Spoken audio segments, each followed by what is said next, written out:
the way you feel about yourself, the way you feel about who you really are, it colors every perspective that you have. And you can't see beyond it. Sometimes you can for this brief moment of time when your state changes, meaning your current emotional setup.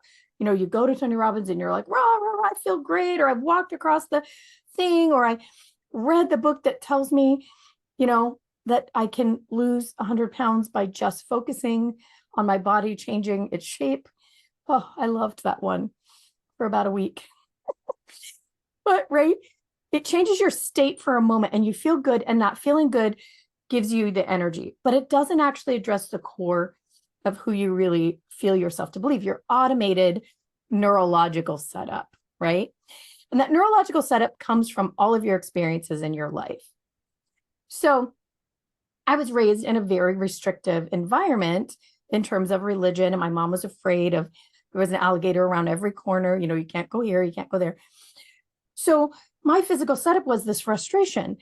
I knew I was so much bigger than all of that I was so expansive that all of that would mean nothing at some point. My logical mind knew it, but my physical body was still trapped in the limitation, in the cage of everything I'd experienced so far.